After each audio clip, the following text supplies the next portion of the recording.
seems to me like that's your life.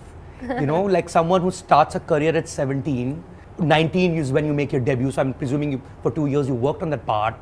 You know, by 29, you're married, going to have a child.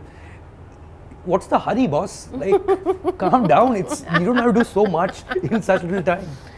But do you have something like this? Do you have like stuff that, did you have it before that by 30 you'll be married with a child or things like that? Contrary to the character in the movie, I actually have no such thing. I don't have a list. I've never had a plan. I in fact used to think I'll get married very late. I'll do like, you know, I don't want to get married. You know, like I was one of those young girls who didn't really talk about marriage much.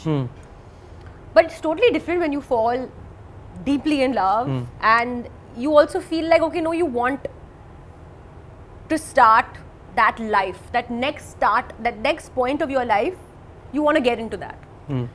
That happened very naturally with Ranbir. I don't know why, it just happened. It just felt like, no, I want to start that life with him. And you actually you feel like you waited long enough. Strangely, when you reach that kind of emotion with that person, you feel like, oh God, I've already wasted so much time. I want to now begin that journey of my life with this person. So after working for so many years, and I'm not like feeling like my work will stop, pause or change. I will continue to work, you know, till the very end. I'm working even now and I will continue to work. But that section and part of your life is something that you have to give your time to and energy to. It was not going to happen by itself. So it naturally happened that I wanted to do that. And we wanted to do that. Let's put it that way. I mean, it almost seems like there are things that you want in life. And here I mean you as a person. And you just go and get it.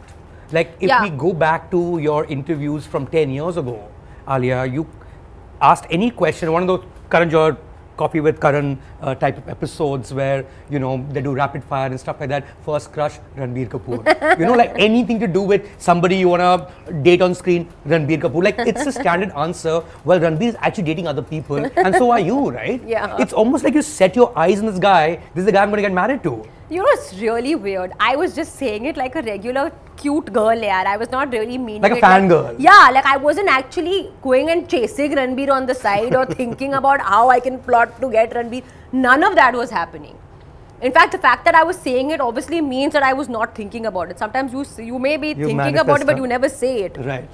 But I feel like it's beautiful how it naturally worked out. It naturally happened that when we started working on this film together, Brahmastra, we both were not seeing anyone. Right. It just naturally happened. And we both, for the longest time, were meeting and socially seeing each other, and we had our own lives, and there was nothing. There was no interaction. There was nothing. There was not even a friendship. I could not even call Ranbir a friend. But it just naturally happened at that one flight to Tel Aviv where we both were not seeing anybody. We both were single. And we both just went like, oh my God, like, what were we doing all these years? Why aren't we together? Yeah, why aren't we together? Actually, it was a question that he kind of asked me. Like, what are we doing? Why aren't we together? Yeah, strangely, he asked me this question. I was like, I don't know. So yeah, it's like that's what I was talking about now. I don't plan things. You can't plan something like this in 1,000 years. It just works out. So even me coming to the movies, I wanted to do it, but I never planned to launch with Karan Johar. It just happened.